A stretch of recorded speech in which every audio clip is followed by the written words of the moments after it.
Hey team, I'm Kumi and this is Carlin from 640S, and today's video is on the bar muscle up common faults. We all know the all too common chicken wing, so we're probably going to have a look at why the chicken wing happens and how to eliminate that and what to do to fix it.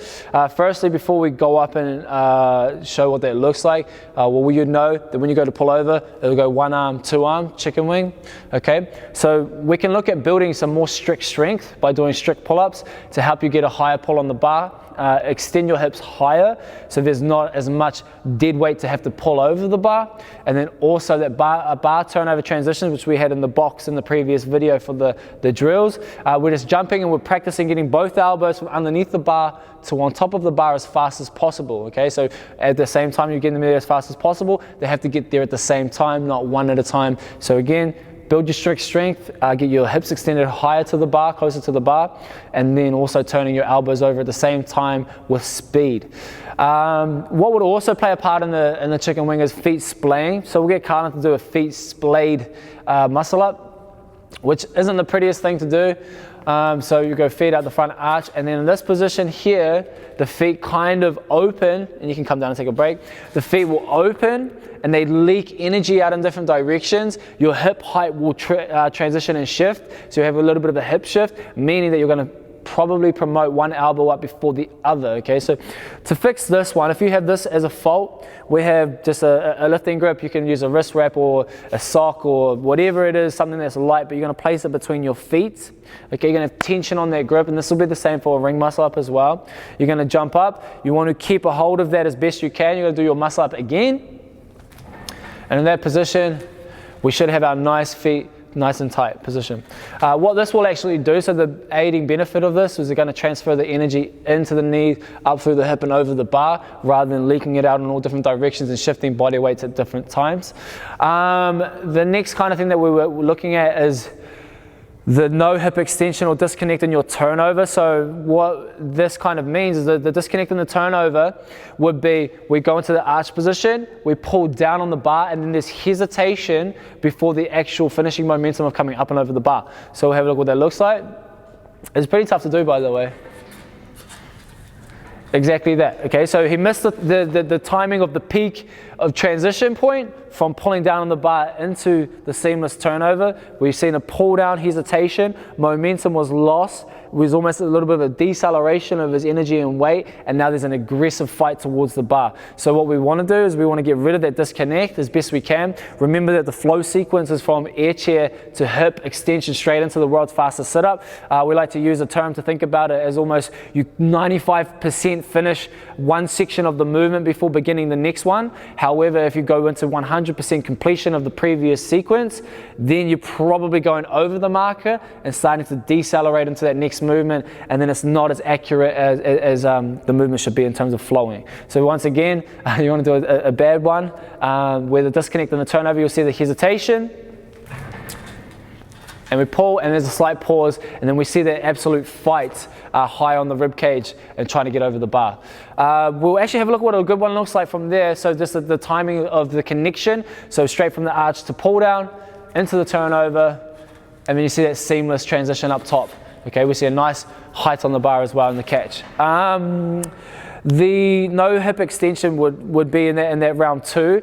So in the disconnect, if you don't extend your hips, so if you're stuck in that hollow rock position, means that you're actually going to be physically pulling a lot of your body weight.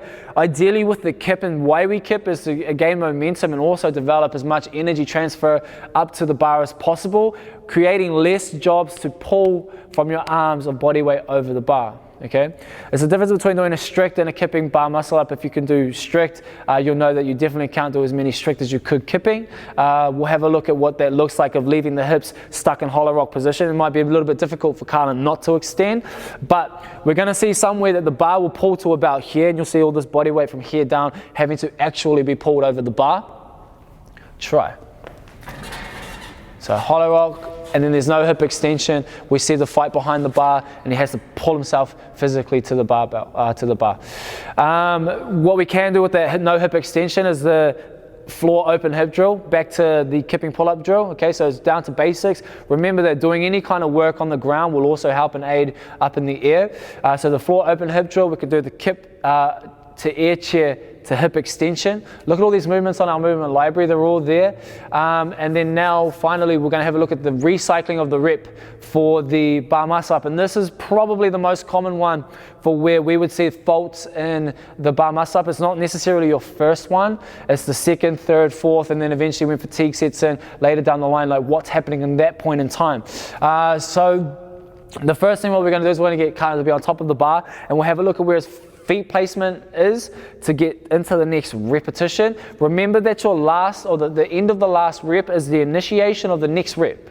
Okay, so everything you do here counts towards the next rep. Essentially, your second rep should be easier than your first one. The way that we like to think about it here is that if we draw a horizontal plane across the bar and we look down only, you have 180 degrees to develop momentum to get yourself up and over the bar.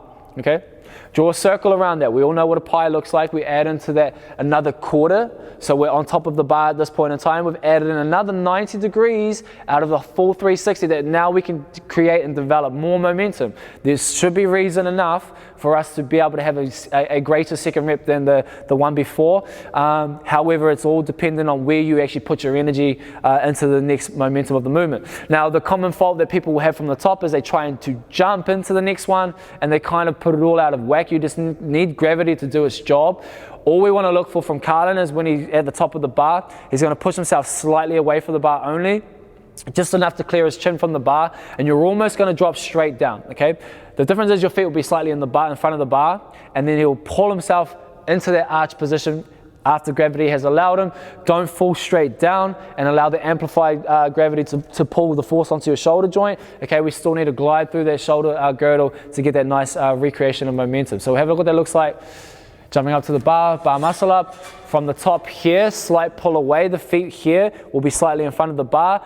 What common mistake is people start lifting them into an L-sit position. Okay, so it's still a nice long hollow, point the toe, and all we're going to do is clear enough space for our head to go beneath the bar. So from here, we pull into that arch and bang. Now he's going to stay here. What we're going to do for a bad one is we're going to pull away a little bit further and jump into the next rep.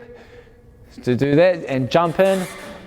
And then that's exactly what happens for people that think that they need to create more momentum. Okay, so it's actually overkill. It's absolute overkill. Don't do it. Slow yourself down. All you need is enough. You don't need to overdo it, and overdoing it is going to cause more room for error. What we've seen here was when Carlin jumped into the rep that his whole body, so his hand was the only thing that was behind his whole body. Okay, in this position here, he is to now get himself all the way around the bar and back up and over. That position is also going to see you cause to do a chicken wing because you're going to have so much space away from the bar. You're going to have to fight yourself back to the bar. After your hips extend, bang, bang. Okay. What we do want to see is that when the feet come straight down, you'll still have your hand on the bar, the foot behind the plane of the bar, so in that same arch position, and you should have nice seamless pullback behind the bar to go back and up and over. Again, that position of recreating and developing that energy will be greater because of the height from the recycled reps. So once again, we'll do a couple of good reps from the top. We come in, up and over, we fall straight down, feet slightly in front, go into the arch position, and make sure that we're driving the knees hard into the chest to recreate that upward motion of energy into that sit up and over. So that's the common faults that we typically see within the bar muscle up, specifically towards the chicken winging, and then definitely the recycle of the rep of where the feet go and what timing that should be.